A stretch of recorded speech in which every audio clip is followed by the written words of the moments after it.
اعوذ باللہ من الشیطان الرجیم بسم اللہ الرحمن الرحیم اما بعد فإن خیر الحدیث کتاب اللہ وخیر الہدی ہدی محمد صلی اللہ علیہ وسلم وشر الامور محدثاتها وکل بدعۃ ضلالہ ثم افیضوا من حیث افاض الناس واستغفروا اللہ ان اللہ غفور رحیم۔ پھر تم اس جگہ سے لوٹو جس جگہ سے سب لوگ لوٹتے ہیں اور اللہ تعالیٰ سے طلب بخشش کرتے رہو، اللہ تعالیٰ بخشنے والا مہربان ہے۔ قریش سے خطاب اور معمول نبوی۔ ثم یہاں پر خبر کا عطف ڈالنے کے لیے ہے تاکہ ترتیب ہو جائے، گویا کہ عرفات میں ٹھہرنے والے کو حکم ملا کہ وہ یہاں سے مزدلفہ جائے تاکہ مشعر الحرام کے پاس اللہ تعالیٰ کا ذکر کر سکے، اور یہ بھی فرما دیا کہ وہ تمام لوگوں کے ساتھ عرفات میں ٹھہرے جیسا کہ عام لوگ یہاں ٹھہرتے تھے۔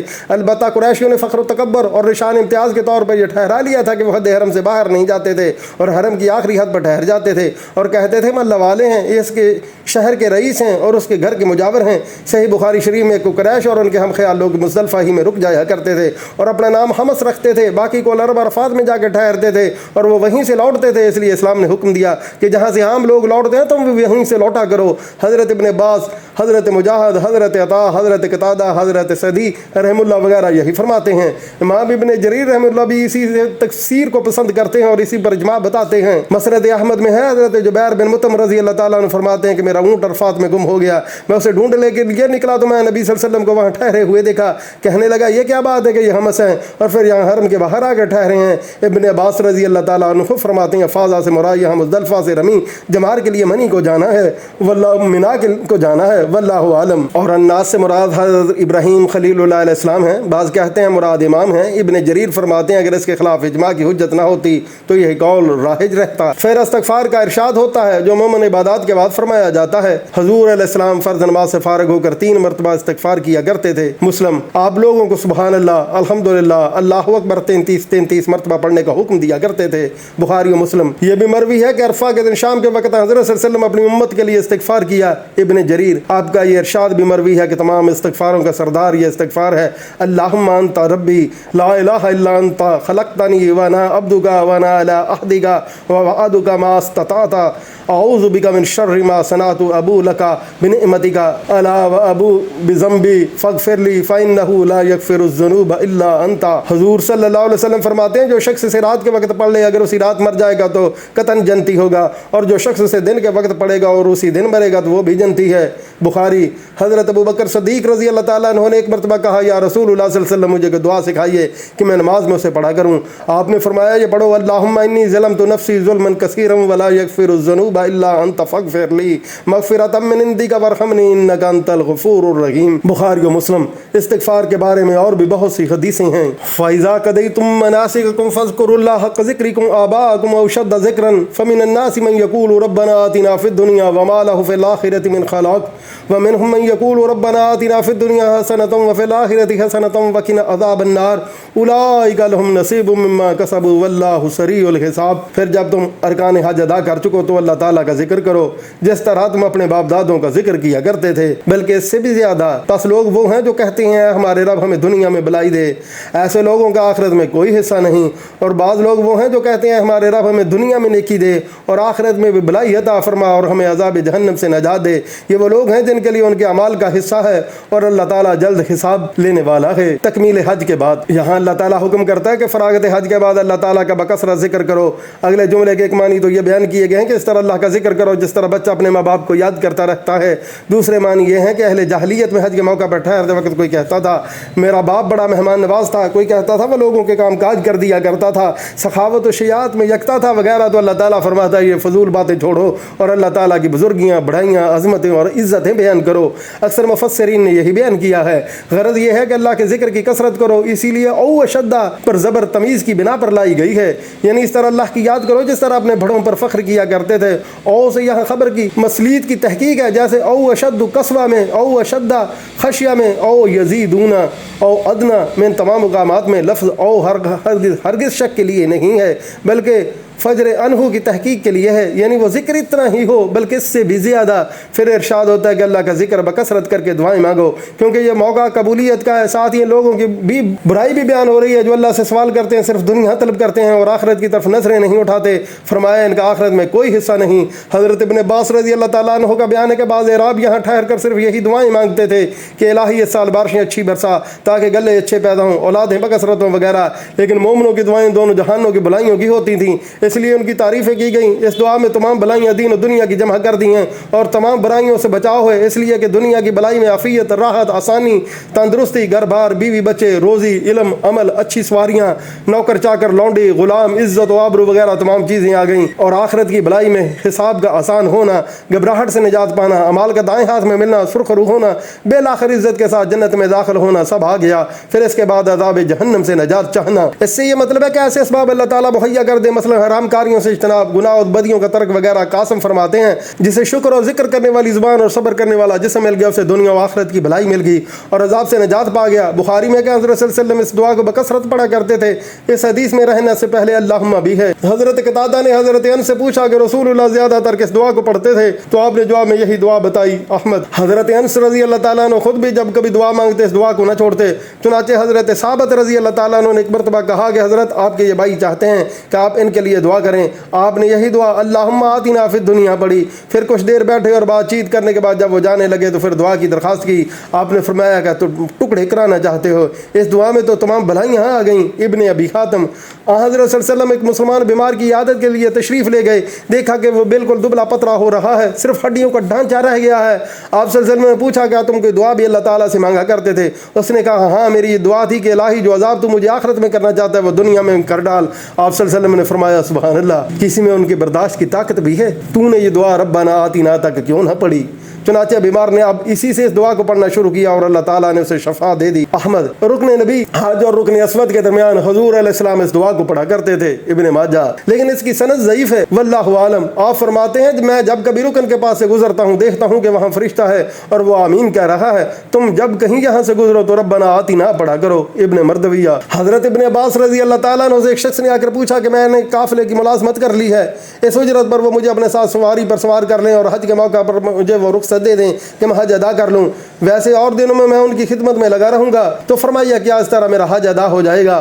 آپ رضی اللہ تعالیٰ عنہ نے فرمایا ہاں، بلکہ تو ان لوگوں میں سے جن کے بارے میں فرمان ہے اولئک لہم نصیب مستدرک حاکم واذکروا اللہ فی ایام معدودات فمن تعجل فی یومین فلا اثم علیہ ومن تأخر فلا اثم علیہ لمن اتقى واتقوا اللہ واعلموا انکم الیہ تحشرون۔ اللہ تعالیٰ کی یاد ان گنتی کے چند دنوں میں کرتے رہا کرو، 2 دن کی جلدی کرنے والے پر بھی کوئی گناہ نہیں اور جو پیچھے رہ جائے اس پر بھی کوئی گناہ نہیں، یہ پرہیزگاروں کے لیے ہے۔ اللہ تعالیٰ سے ڈرتے رہا کرو اور جان رکھو کہ تم سب اسی کی طرف جمع کیے جاؤ گے۔ ایام تشریق، ایام معدودات سے مراد ایام تشریق، ایام معلومات سے مراد الحجہ کے 10 دن ہے۔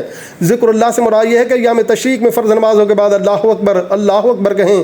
حضرت صلی اللہ علیہ وسلم فرماتے ہیں عرفے کا دن، قربانی کا دن اور ایام تشریق ہمارے یعنی اہل اسلام کے عید کے دن ہیں اور یہ دن کھانے پینے کے ہیں۔ احمد۔ اور حدیث میں ہے ایام تشریق کھانے پینے اور اللہ کا ذکر کرنے کے ہیں۔ احمد۔ پہلے یہ حدیث بھی بیان چکی ہے کہ عرفات ساری ٹھہرنے کی جگہ ہے اور ایام تشریق سب قربانی کے دن ہیں، اور یہ حدیث بھی پہلے گزر چکی ہے کہ منا کے دن 3 ہیں، 2 دن میں جلدی یا دیر کرنے والے پر کوئی گناہ نہیں۔ ابن جریر کی ایک حدیث میں کہ ایام تشریق کھانے اور ذکر اللہ کرنے کے دن ہیں۔ حضور علیہ السلام نے عبداللہ بن حذافہ کو بھیجا کہ وہ منا میں گھوم کر منادی کر دیں کہ ان دنوں کوئی روزہ نہ رکھیں، یہ دن کھانے پینے اور اللہ کا ذکر کرنے کے ہیں۔ ایک اور مرسل روایت میں اتنا زیادہ ہے کہ مگر جس پر قربانی کے بدلے روزے ہوں اس لیے کہ یہ زائد نے کی ہے۔ ایک اور روایت میں کہ منادہ بشیر بن سہیم تھے اور حدیث میں کہ آپ نے ان دنوں کے روزوں کی ممانعت فرمائی ہے۔ ایک اور روایت میں کہ حضرت علی رضی اللہ تعالیٰ عنہ نے حضور صلی اللہ علیہ وسلم کے سفید خچر پر سوار ہو کر شعب انصار میں کھڑے ہو کر یہ حکم سنایا تھا کہ لوگو یہ دن روزوں کے نہیں بلکہ کھانے پینے اور ذکر اللہ کرنے کے ہیں۔ حضرت ابن عباس فرماتے ہیں ایام معدود، ایام تشریق اور یہ 4 دن ہیں، 10ویں ذی الحجہ اور 3 دن اس کے بعد کے یعنی 10 سے 13 تک۔ ابن عمر، ابن زبیر، ابو موسیٰ، عطا، مجاہد، اکرمہ، سعید بن جبیر، ابو مالک، ابراہیم نخعی، یحییٰ بن ابی کثیر، حسن قتادہ، سدی، زہری، ربیع بن انس، زہاق، مقاتل بن حیان، عطا خراسانی، امام مالک رحمہ اللہ وغیرہ بھی یہی فرماتے ہیں۔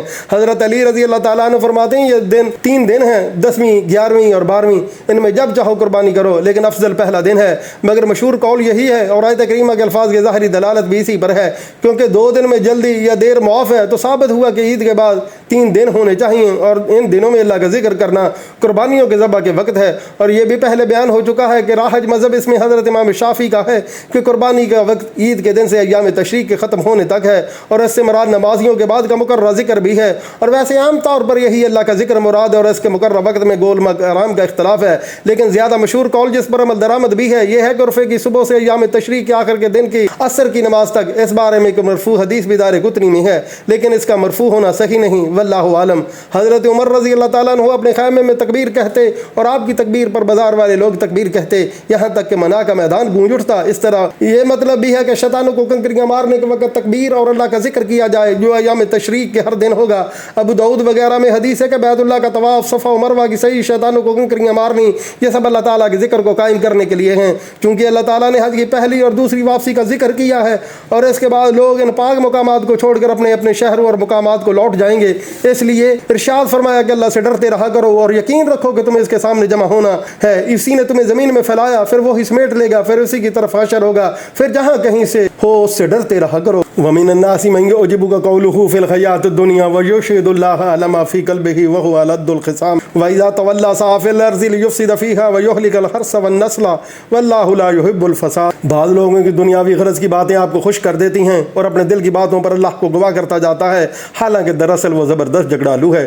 جب وہ لوٹ کر جاتا ہے تو زمین میں فساد پھیلانے کی اور کھیتی اور نسل کی بربادی کی کوشش میں لگا رہتا ہے۔ اللہ تعالیٰ فساد کو ناپسند رکھتا ہے، دل بھیڑیوں کے اور خال انسانوں کی۔ صدی رحمۃ اللہ علیہ کہتے ہیں یہ آیت اخنس میں اشری سقفی کے بارے میں نازل ہوئی۔ یہ منافق شخص تھا، ظاہر میں مسلمان تھا لیکن باطن میں مخالف تھا۔ ابن عباس رضی اللہ تعالیٰ عنہ کہتے ہیں کہ منافقوں کے بارے میں نازل ہوئی ہے، جنہوں نے حضرت خبیب رضی اللہ تعالیٰ عنہ اور ان کے ساتھیوں کی برائیاں کی تھیں جو رجیم میں شہید کیے گئے تھے، تو ان شہداء کی تعریف میں من یشری والی آیت اتری، اور ان منافقین کی مذمت کے بارے میں من یعجبک والی آیت نازل ہوئی۔ بعض کہتے ہیں کہ یہ آیت عام ہے، تمام منافقوں کے بارے میں پہلی اور دوسری آیت ہے، اور تمام مومنوں کی تعریف کے بارے میں تیسری آیت ہے۔ قتادہ وغیرہ کا قول یہی ہے اور یہی صحیح ہے۔ حضرت نوف بقالی جو تورات و انجیل کے بھی عالم تھے فرماتے ہیں کہ میں اس امت کے بعض لوگوں کی برائیاں اللہ تعالیٰ کی نازل کردہ کتاب میں پاتا ہوں۔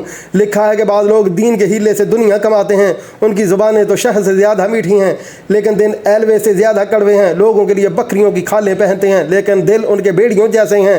اللہ تعالیٰ فرماتے ہیں کیا وہ مجھ پر جرت کرتے ہیں اور میرے ساتھ دھوکہ بازیاں کرتے ہیں؟